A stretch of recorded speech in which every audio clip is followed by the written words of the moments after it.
কিছু দিয়ে যেতে পারলো না। আমরা দর্শকরা কিছু পাই নাই, হতাশ। যত দিন যাচ্ছে শাকিব খানের রূপ আরো বাড়তেছে। মারাত্মক সুন্দর ছিল ছবিটা, আসলে 100 জায়গায় 300, 10-এ 20 দেওয়া যায়, সমস্যা না। শাকিব খানের লাইফের বেস্ট মুভি না এটা, বাংলাদেশের এ যাবৎকালের বেস্ট মুভি। জিনিসটা একটু বেশি হয়ে গেছে। অনেক বেশি এক্সাইটেড, ছবির রিভিউ দেখে থাকতে পারি নাই, তাই হলে চলে আসলাম আর কি। আমি আরো 10টা হলের রিভিউ দেখে চিত্রালিতে এসেছি। আরো বরবাদ, হৃদয় আহমেদ শান্ত, আমাদের খুলনার পক্ষ থেকে ওনারা জানাই আমার হাজারো শুভেচ্ছা। সিট যা ক্যাপাসিটি তার থেকে লোক এখন ওইখান থেকে লাইন নিয়ে চলে গেছে রোড পর্যন্ত। অর্থাৎ এতগুলো সিট আমি দিতে পারবো না যে লোক এখানে বসে আছে। যাই হোক, এত সুন্দর মানের সিনেমা, এত ভালো মানের সিনেমা বাংলাদেশে আমি দেখি নাই। আমি মনে করি এই ছবি 3 মাস চলবে। সো আস্তে আস্তে আসেন, এতগুলো লোক এসে গেছে, এদের বসতে দেওয়ার জায়গা নাই। তারপরেও আমি চেষ্টা করব এক্সট্রা সিট দিয়ে যেভাবে মানুষগুলো বসার জন্য। বাংলাদেশের ফিল্ম ইন্ডাস্ট্রিতে এটা একটা বিশাল মাইল ফলক একটা ঘটনা ঘটে থাকবে। দর্শক বলতেছে আমি কি দেখলাম, মানে পরে কি হবে এটা সে মাথায় নিতে পারতেছে না।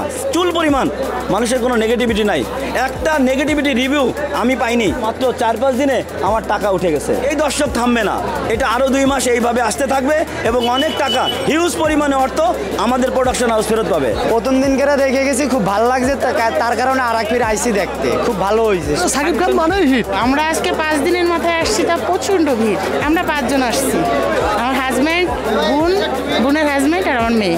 সিনেমার টিজার সবই দেখছি, অস্থির একটা ছবি আর সবচেয়ে বিগ বাজেটের একটা মুভি। এটা না দেখলে মিস করবো না। আর good looking, good man, Shakib Khan number 1। হ্যাঁ, ওনার ছবি না দেখলে তো আসলে লস। ইটটাই ভালো হইলো না। উনি 13 লক্ষ টাকা দিয়ে সিনেমাটা এখানে আনছে, তো অবশ্যই তো 2-4 লাখ টাকা প্রফিট না করলে 13 লক্ষ টাকা ইনভেস্ট করবে না। হ্যাঁ, তাহলে ওনার এটা রাইট আছে। আর তারপরে নিচতলায় 100, 2 তলায় 200, আবার এসি আছে 300। এখনই তো এটা ভালো সার্ভিস দিচ্ছে। এটা আমাদের দেশে বড় বড় যে বসুন্ধরা, যমুনা 800-900 টাকা দিয়ে টিকিট কাটতে পারতেছি। আমি উপলক্ষে 100 টাকা একটু ডিফারেন্ট কিছু দিলেই বাইরে যায়। আমি বাঙালি তো বেড়াইতে আসছি, তো ভাবলাম এখান থেকে দেখে যাই। এখানে দাঁড়িয়ে আছি অলমোস্ট 2 ঘন্টা হবে। পরিবারের আমরা এখানে 7 জন এসেছি। আমি, আমার হাজবেন্ড, বেবি, আমার যা, দেবর, সবাই মিলে আসছি। অনেক বেশি এক্সাইটেড, ছবির রিভিউ দেখে মানে আর থাকতে পারি নাই, তাই হলে চলে আসলাম আর কি মুভিটা দেখার জন্য। অনেক বেশি এক্সাইটেড মুভিটা দেখার জন্য আর কি। ওদের মতামত হচ্ছে একটা মুভি বছরে একটা দেখার প্রয়োজন, ফ্যামিলিকে নিয়ে এনজয় করার জন্য, যার কারণে আমরা আসছি সবাই একটু দেখার জন্য। মনে হচ্ছে তো অনেক সুন্দর হবে, এখন দেখা যাক। আমি সাতক্ষীরা থেকে চলে আসছি দেখার জন্য।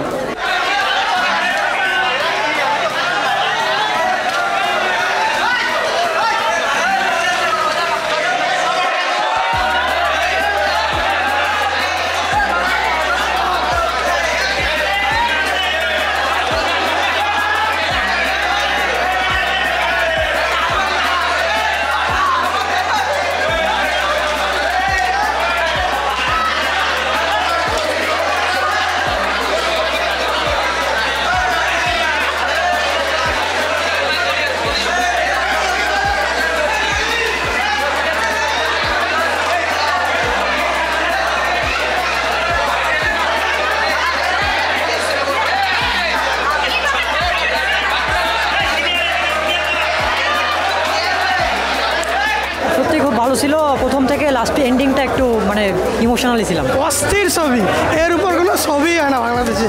শাকিব খান পুরো ফাটাই দিয়েছে, সাথে যারা আরও অভিনেতারা ছিল তারা অনেক অনেক ভালো। শাকিব খান আমাদের কিছু দিয়ে যেতে পারলো না, কারণ আমরা দর্শক চাইছি নায়ক নায়িকার মিল হবে, কিন্তু শাকিব খান আমাদের রেখে গেল ওনার আপডেট ছবিগুলো দেখার জন্য। কিন্তু প্রত্যেকটা ছবিগুলো ওনার এরকম এক্সক্লুসিভ, আমরা দর্শকরা কিছু পাই নাই, হতাশ ওনার জন্য। উনি আবার কি ছবি দিবে, আবার কি ছবি দেবে, উনি তো লাস্টে ফিনিশিং দেয় না। প্রিয়তমাও তাই করছে, ওনাকে জানাই দিতে চাই উনি আর হতাশ করেন না আমাদের। সেই আমার স্বপ্ন তুমির মধ্যে হতাশ করছে, উনি এখানেও হতাশ করছে, প্রিয়তমা হতাশ করছে। আমরা তো ফিনিশিং চাই, দুজনের কোনো মিল নাই, দুইজন দুই পাশে, আমরা শুধু হতাশ হয়ে চলে আসলাম। কখনো প্রেম করো না।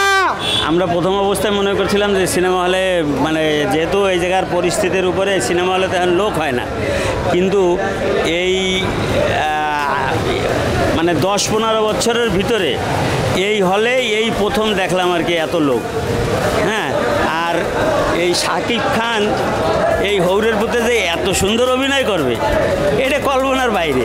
তার কারণে ও যত বয়স হচ্ছে ও তত মনে হয় ইয়ং হচ্ছে, এবং ওর অভিনয়ের যে মানে অ্যাকশানগুলো সম্পূর্ণ বিদেশি অ্যাকশান হচ্ছে, যার বিধায় আমার মনে হয় আগামী দিনে ও আরও মানে বিদেশি ছাড়া, তবে আমার মতে যে ও যদি বাংলাদেশে এইভাবে যদি ছবি সবসময় যদি করে তাহলে আবার মনে হয় সিনেমার যে দর্শকরা আগে সিনেমার মুখী হতো সেইগুলো আবার আগের মতো হয়ে যাবে। মানুষের তো আসলে বিনোদন নাই, কিন্তু এইবার যে অবস্থানটা দেখলাম তাতে এই 15 থেকে 18 বছর এর ভিতরে এই চিত্রালী সিনেমা হলে আমি এই প্রথম দেখলাম এত লোক।